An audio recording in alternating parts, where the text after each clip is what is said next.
नमस्कार दोस्तों। तो पिछले क्लास में देखा था अपन ने कि प्रसार शिक्षा जो कि एक्सटेंशन एजुकेशन के बारे में, और आज भी अपन एक्सटेंशन एजुकेशन के बारे में जो बचे हुए क्वेश्चन हैं, महत्वपूर्ण क्वेश्चनों के बारे में बात करते हैं।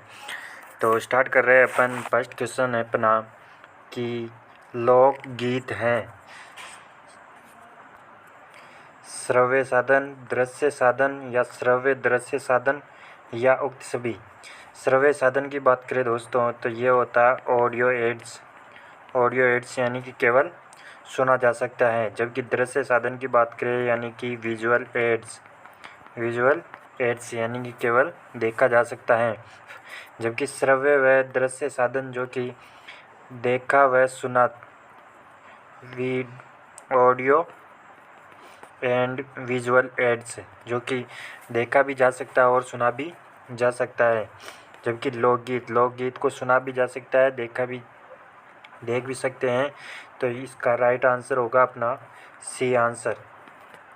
बढ़ते हैं नेक्स्ट क्वेश्चन की ओर कि शिक्षण का सबसे पुराना तरीका है विधि प्रदर्शन यानी कि मेथड डिमॉन्स्ट्रेशन, या परिणाम प्रदर्शन यानी कि रिजल्ट डिमॉन्स्ट्रेशन, या टेलीफोन कॉल, या अखबार। शिक्षण का जो सबसे पुराना तरीका है वह मेथड डिमॉन्स्ट्रेशन यानी कि विधि प्रदर्शन। मेथड डिमॉन्स्ट्रेशन जो है शिक्षण का सबसे पुराना तरीका है। तो इसका राइट आंसर होगा अपना ए आंसर। बढ़ते हैं नेक्स्ट क्वेश्चन की ओर कि किसी विषय पर प्राथमिक सूचनाओं के साथ पेपर की एक शीट कहलाती है लीफलेट, पंपलेट, फोल्डर या किताब। बात करें दोस्तों पंपलेट, फोल्डर व किताब की, तो ये जो तीनों होते हैं ये दृश्य साधन है। दृश्य साधन यानी कि इनको देखा जा सकता है, पढ़ा जा सकता है। जबकि जो लीफलेट होता है ये भी एक दृश्य साधन ही होता है। जबकि प्राथमिक सूचनाओं के साथ पेपर की एक शीट कहलाती है जो कि वो होती है लीफलेट।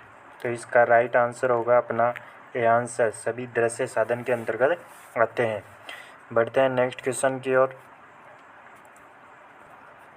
कि समाज एवं प्रसार कार्य की आधार इकाई है ग्रुप, परिवार, रोजगार या ग्राम।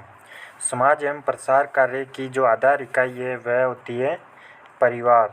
यह समाज एवं प्रसार कार्य की आधार इकाई जो है परिवार। इसका राइट आंसर होगा अपना बी आंसर।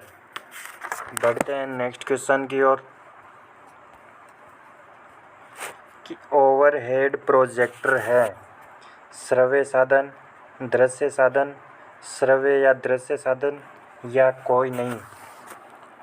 ओवरहेड प्रोजेक्टर जो है एक दृश्य साधन है, जबकि ओवरहेड प्रोजेक्टर पर देखा जा सकता है।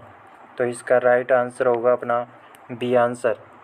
बढ़ते हैं नेक्स्ट क्वेश्चन की ओर कि नेता चुनने का सबसे अच्छा तरीका है चुनाव द्वारा, या नियुक्ति द्वारा, या सामूहिक चर्चा द्वारा, या समाज मिति के द्वारा।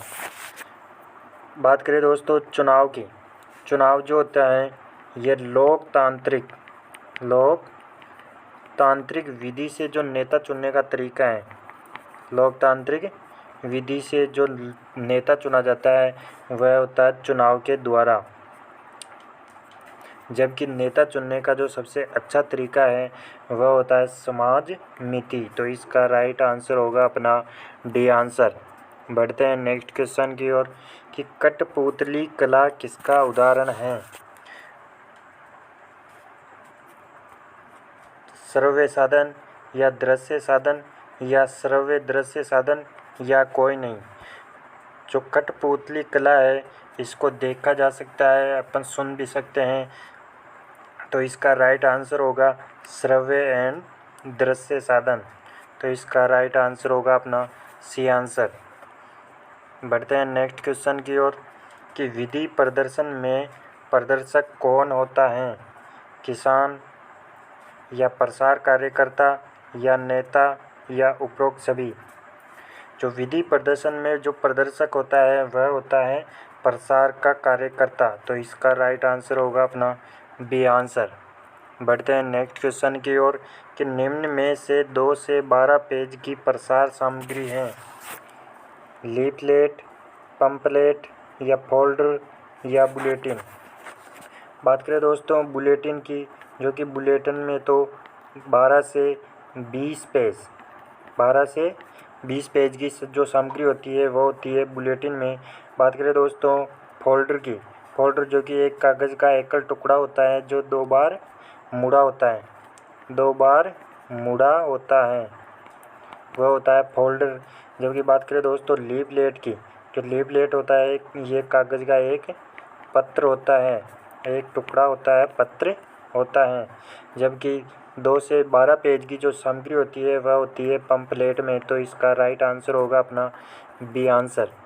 बढ़ते हैं नेक्स्ट क्वेश्चन की ओर कि स्थानीय नेता जिन्हें कोई विशेष प्रशिक्षण प्राप्त नहीं होता है वह है व्यावसायिक नेता होता है या सरपंच होता है या परंपरागत नेता होता है या राजनीतिक नेता होता है। जो स्थानीय नेता होता है जिन्हें कोई विशेष प्रशिक्षण प्राप्त नहीं होता है वह होता है सरपंच। इन्हें कोई विशेष प्रकार का प्रशिक्षण प्राप्त नहीं होता है। तो इसका राइट आंसर होगा अपना बी आंसर। बढ़ते हैं नेक्स्ट क्वेश्चन की ओर कि प्रसार शिक्षा प्रक्रिया का प्रथम चरण है शिक्षण, उद्देश्य या स्थिति का विश्लेषण या पुनर्विचार। बात करें दोस्तों प्रसार शिक्षा प्रक्रिया के चरण की, तो इसके जो चरण होते हैं वह होते हैं 5 चरण। 5 चरण को याद कर सकते हो आप।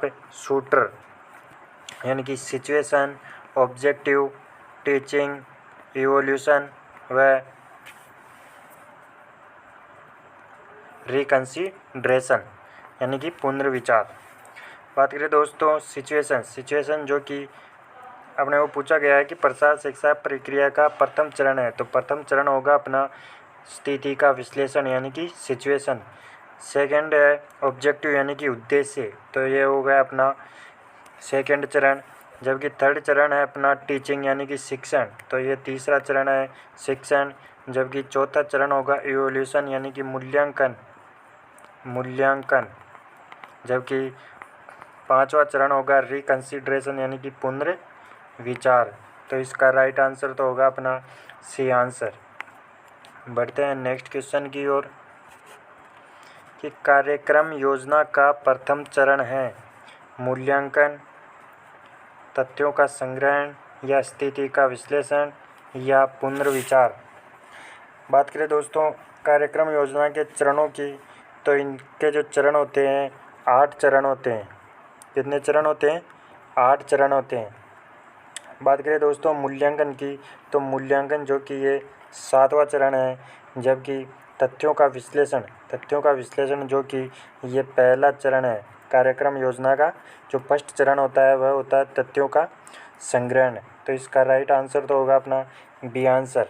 आगे और बात कर लेते हैं अपन जो कि स्थिति का विश्लेषण जो कि दूसरा चरण है। कार्यक्रम योजना का दूसरा चरण जो है स्थिति का विश्लेषण। जबकि जो 8वां लास्टवां चरण है, 8वां वो है रिकंसीडरेशन यानी कि पुनर्विचार। बात करें दोस्तों तीसरा चरण जो होता है समस्याओं की पहचान जो होती है वो तीसरा चरण होता है। बात करें चौथे चरण की, तो चौथा चरण होता है उद्देश्यों का निर्धारण।